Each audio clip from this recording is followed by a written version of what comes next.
Imagine walking outside to find your vehicle tampered with, only to realize the person behind it isn't a random thief, it's your own HOA president, acting like she owns the entire neighborhood. That's exactly what happened here, and the wild twist? The Jeep she tried to snatch wasn't just any Jeep, it was assigned to an undercover police task force. This wasn't just a petty HOA power trip. It turned into a full-blown legal nightmare. It all started when this so-called Karen decided the Jeep didn't belong in the community parking area. She had been sending threatening notes for weeks, claiming the vehicle was violating neighborhood standards because it didn't have the HOA-issued parking tag.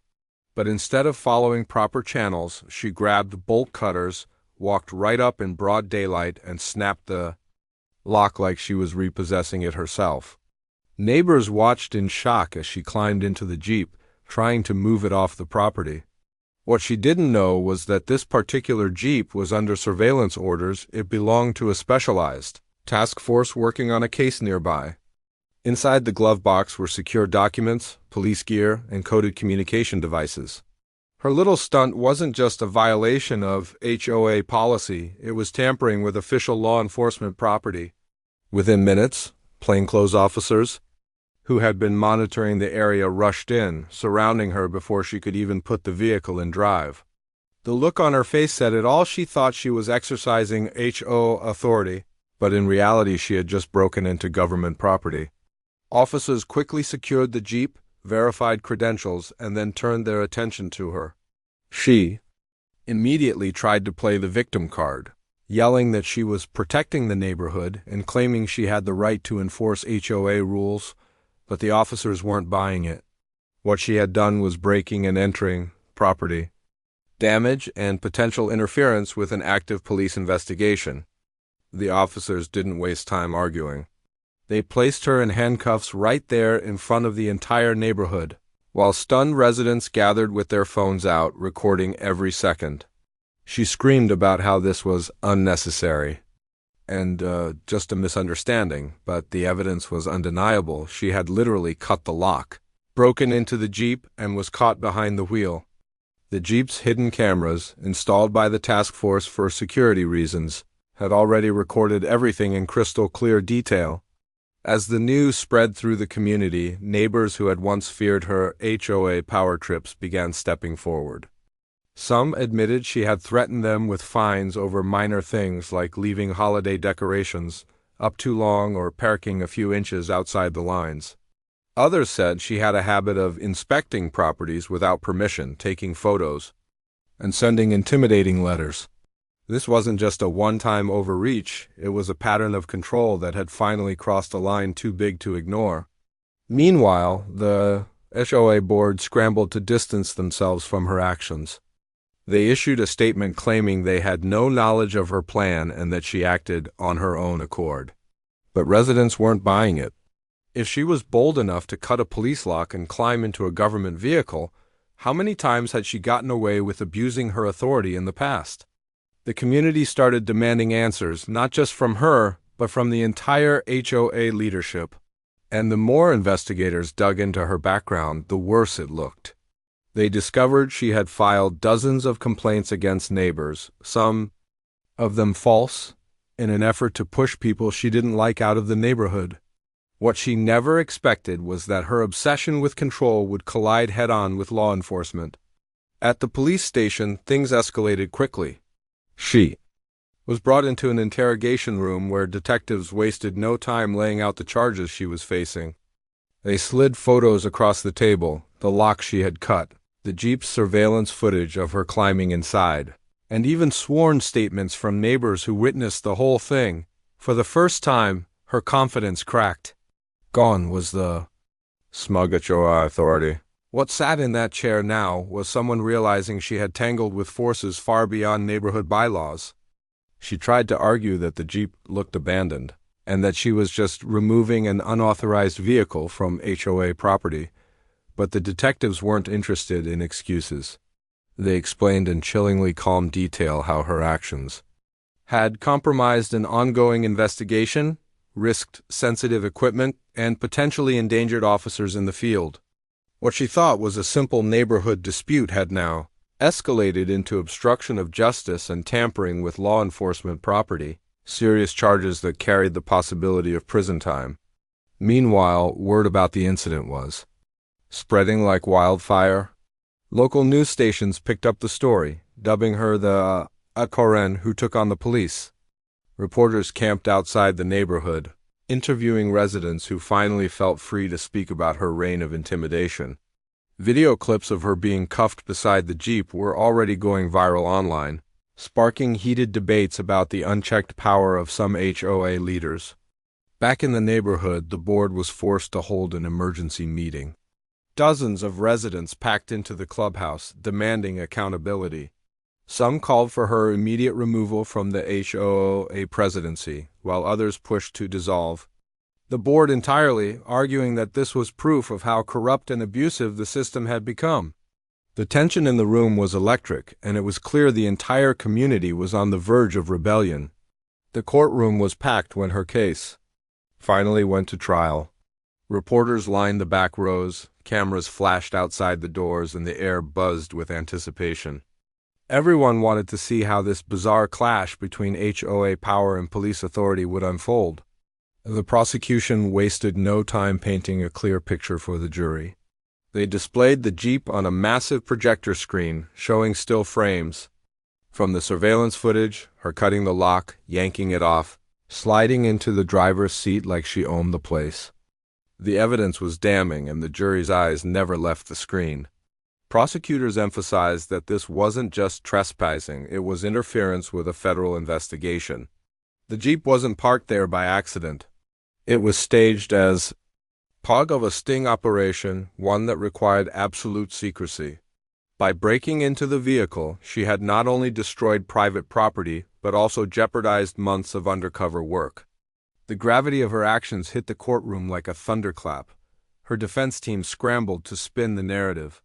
They argued she was simply acting within her role as HOA president, that she had no idea the Jeep belonged to law enforcement, and that the task force itself had failed to properly identify the vehicle as government property. They painted her as a concerned citizen, not a criminal mastermind. But the jury wasn't swayed. The prosecution countered with testimony from officers, who explained in detail why secrecy was vital and how labeling the Jeep would have blown the entire operation. And then came the neighbors. One by one, residents testified about her years of intimidation, her habit of abusing HOA rules to control people, and how they feared retaliation if they didn't comply. Their words painted her not as a misunderstood leader, but as a bully who finally picked the wrong fight.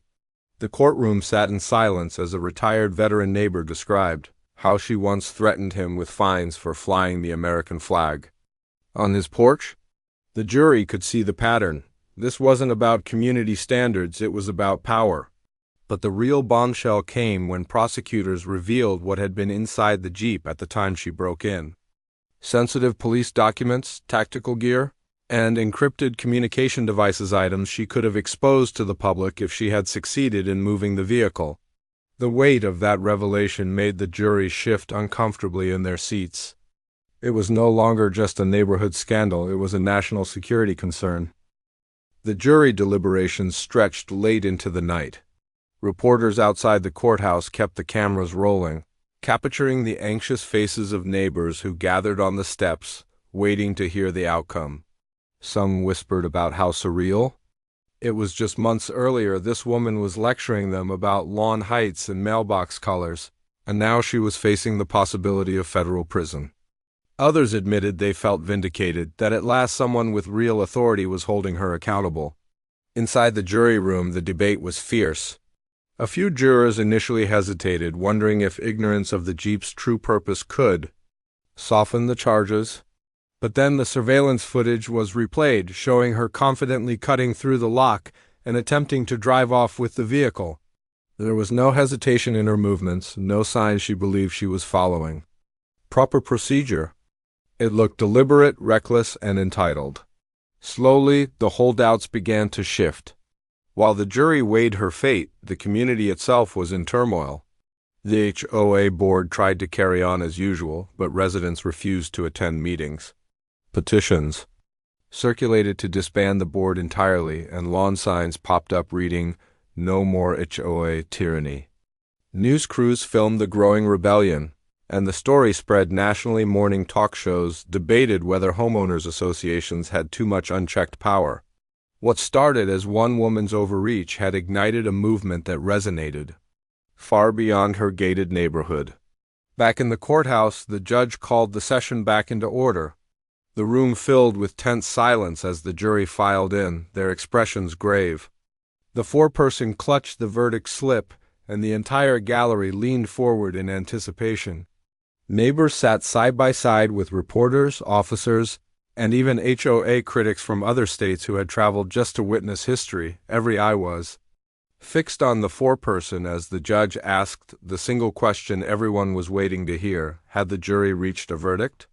The foreperson stood, voice steady but carrying the weight of the moment. "We, the jury, find the defendant."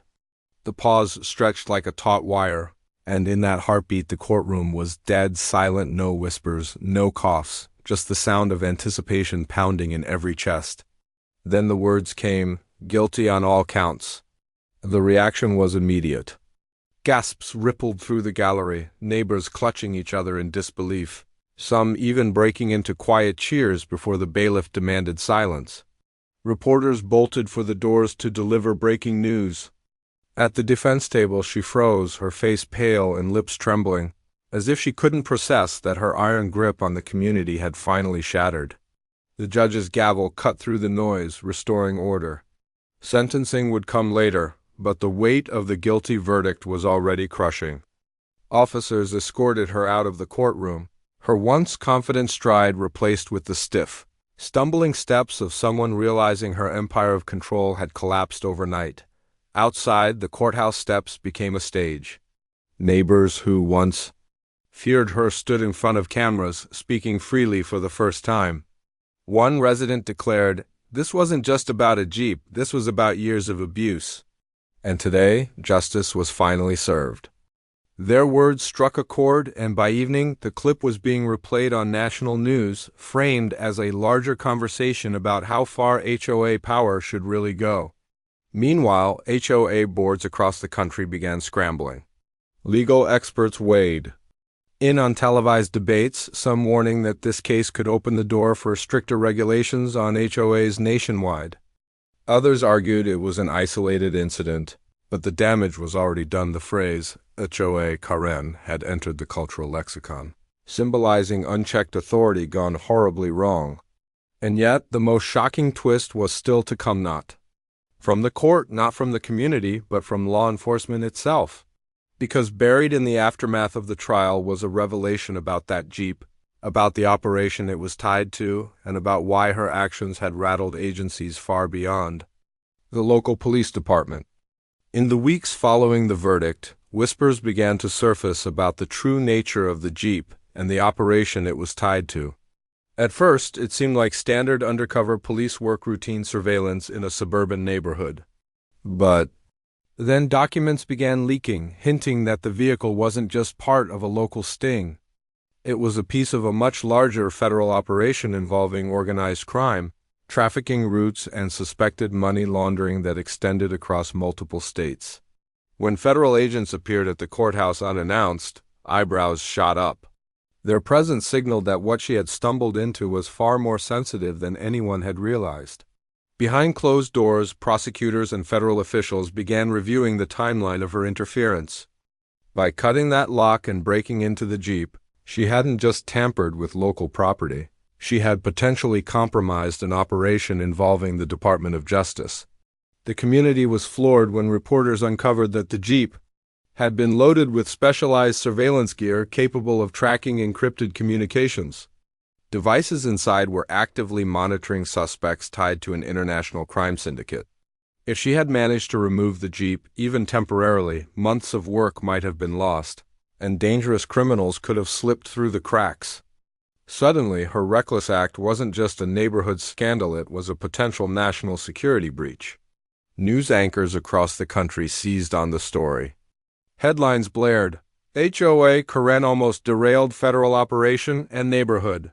Dispute turns into national security threat. Analysts debated whether her ignorance was an excuse or if her arrogance made her a liability to law enforcement everywhere. Overnight, she went from a local villain to a symbol of how entitlement and power obsession could have disastrous real-world consequences.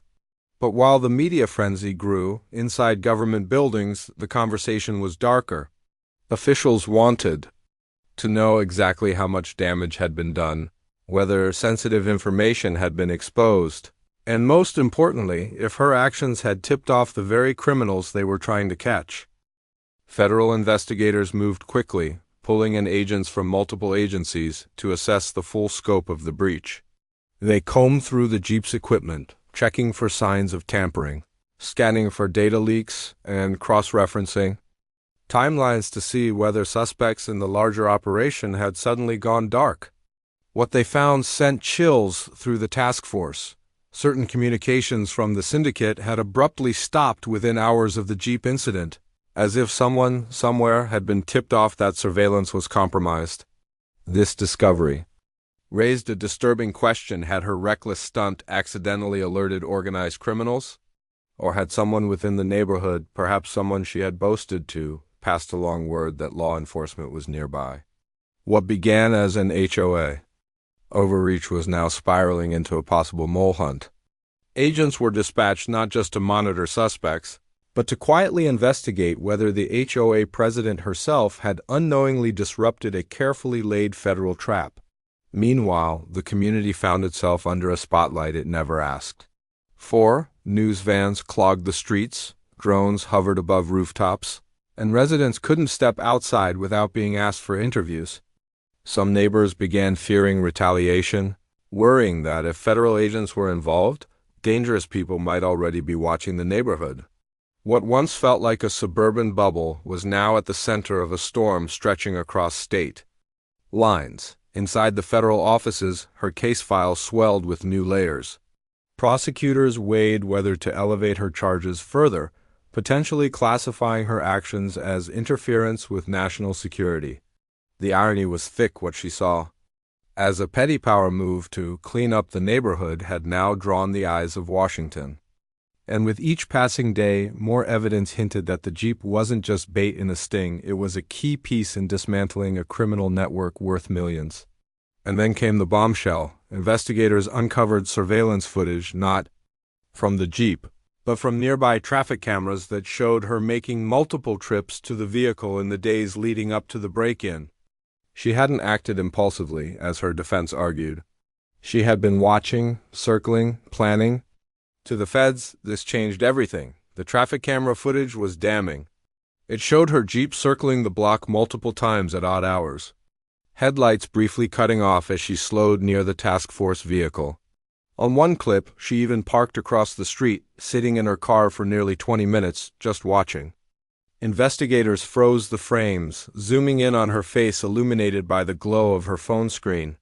To them, this wasn't a rash decision fueled by HOA obsession, it was premeditated. When federal prosecutors presented this new evidence, the narrative around her shifted once again. She was no longer viewed as just a power-drunk HOA president who got carried away. The question now was, why was she so fixated on that Jeep? Was it simple arrogance, or had she seen or heard something that made her target it specifically? Theories swirled. Some believed she had stumbled onto rumors about law enforcement using the vehicle. Others suspected she had ties she wasn't revealing. Neighbors who once dismissed her as a nuisance began to wonder if there was more to her story. A few whispered that she might have been feeding information to someone else, intentionally or not. One resident claimed he overheard her on a heated phone call days before the incident, complaining about getting rid of that problem truck once and for all. Whether she meant it literally or not, the timing now raised eyebrows. Federal agents ramped up their scrutiny. They subpoenaed her phone records, scoured her emails, and even began interviewing acquaintances outside the neighborhood. What they found added fuel to the fire. She had been in contact with someone already on their radar, a distant relative tied loosely to one of the very syndicate members under investigation. Suddenly, what looked like a suburban overstep was being examined as a potential act of sabotage. The community was left reeling. Residents who once laughed at the memes and headlines now sat uneasy at night, blinds drawn, wondering if their HOA president's antics had invited criminal attention to their doorsteps. For the first time, the neighborhood didn't feel like home. It felt like the center of a much larger battlefield. Federal agents decided it was time to confront her head-on. She was pulled from her holding cell and led into a stark interview room, this time not by local detectives, but by men and women in tailored suits carrying federal badges. They laid out the evidence, the late-night surveillance footage, her repeated visits to the Jeep, and the phone logs connecting her to someone already under federal watch. She bristled, trying to play the same card she had from the start, that she was just doing her duty as HOA president, that the Jeep looked suspicious, that she was protecting property values. At this time, the agents didn't even flinch. One of them slid a transcript of her phone calls across the table. Highlighted lines revealed she'd spoken to her cousin, an individual known for laundering money through shell companies linked to the syndicate. Her face tightened, but she didn't deny it. Instead, she shifted tactics, insisting she had no idea who her cousin was involved with, no clue about criminal ties, and that she was merely venting about a truck parked too long. But the agents weren't satisfied. They pressed harder, hinting that if she didn't come clean, she could be looking at conspiracy charges stacked on top of everything else. Outside those closed doors, news of the federal escalation began leaking, the narrative twisted yet again. Commentators who once mocked her as an entitled HOA Karen now speculated whether she was part of something darker. Online forums buzzed with theories. Was she a pawn, a willing accomplice, or just the unluckiest HOA president in America? Meanwhile, the neighborhood was suffocating under the weight of the spotlight. Residents found unmarked cars parked on corners, helicopters occasionally sweeping overhead, and agents knocking on doors at all hours. What had started as one woman's act of arrogance was now transforming their quiet subdivision into the center of a federal dragnet. Some families packed up and left, unable to handle the stress, while others dug in, demanding answers.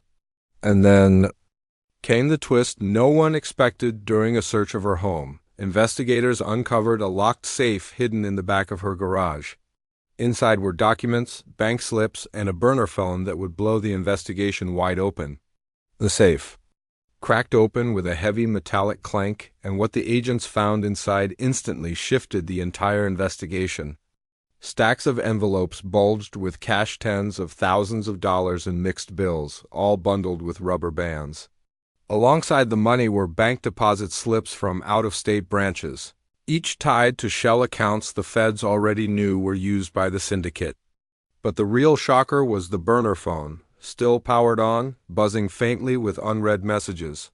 When agents scrolled through it, they discovered a string of coded texts. Some were innocuous at first glance, references to packages and deliveries, but when cross-referenced with dates from their ongoing surveillance, the messages lined up perfectly with known drops and transfers in the syndicate's network. The conclusion was unavoidable. She hadn't just been meddling with an undercover Jeep. She had been sitting in the middle of a pipeline, knowingly or not, tied to organized crime.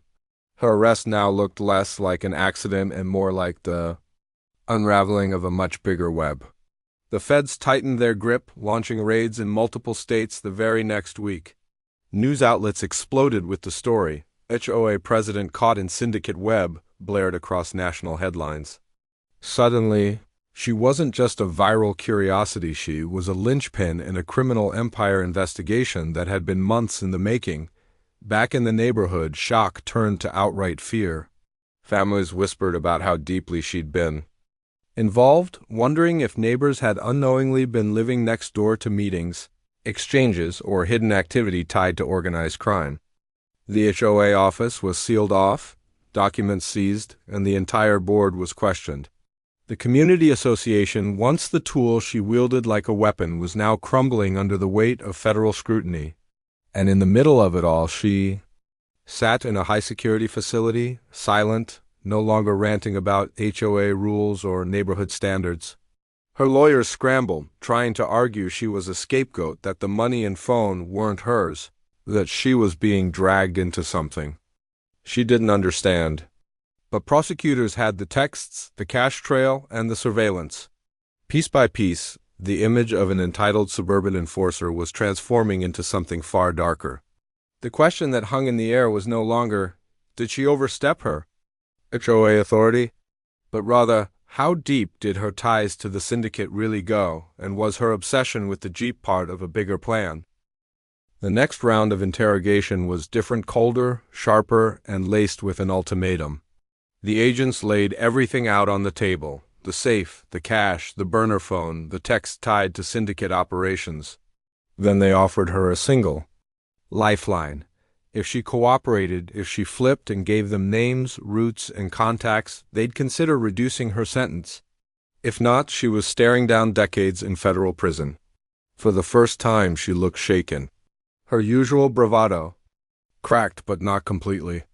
Instead of outright denial, she tried to play the victim again, claiming she was tricked into holding money for a relative, that she didn't really know what was happening, and that she thought the texts were about family business. The agents weren't buying it. They pushed harder, pointing out how closely her communications matched surveillance data. She wasn't on the sidelines, she was in the loop. Then came the real test. They handed her a phone and told her to make a call, set up a meeting with one of her contacts under their watch. If she could deliver, they might see her as an asset instead of dead weight. She hesitated, eyes darting to the door as if there were some escape hatch she could still run through. Her arrogance, the same trait that led her to cut that Jeep lock in broad daylight, flared up again.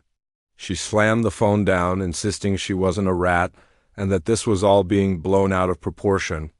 The agents exchanged knowing looks. They had seen this before, someone clinging to power even as the ground vanished beneath them. But they also knew that time wasn't on her side. The syndicate had likely heard whispers about her arrest. If she didn't talk soon, she wouldn't just be facing the wrath of the courts, she'd be facing people far more dangerous. Outside the interrogation room, the stakes kept climbing. Federal teams were already preparing controlled operations based on what they had pieced together from her phone.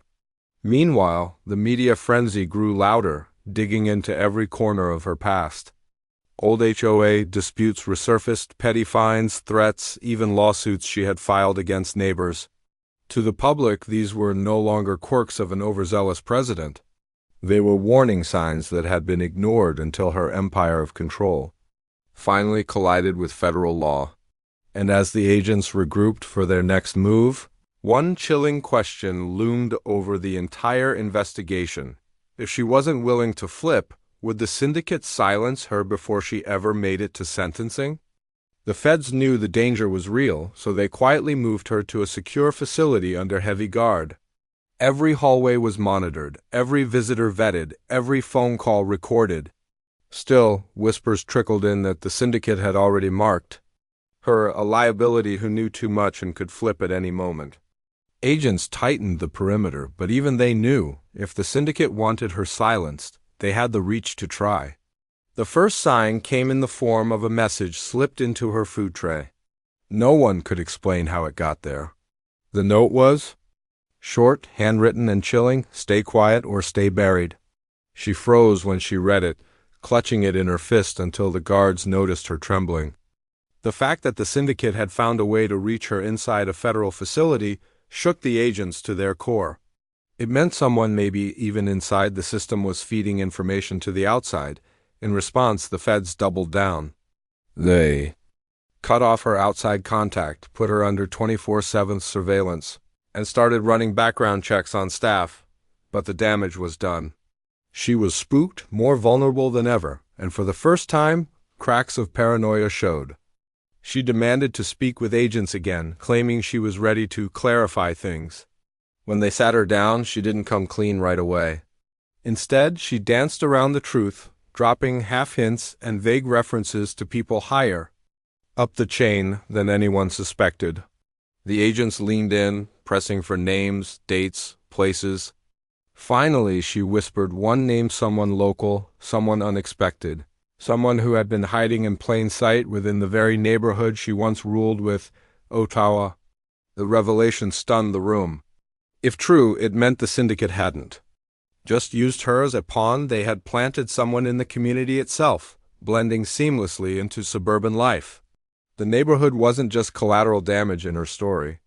It was a chessboard in a game far bigger than anyone realized. But before agents could verify her claim, something happened that no one saw coming. A staff member inside the secure facility, a guard she had seen daily, was caught trying to smuggle a phone into her cell.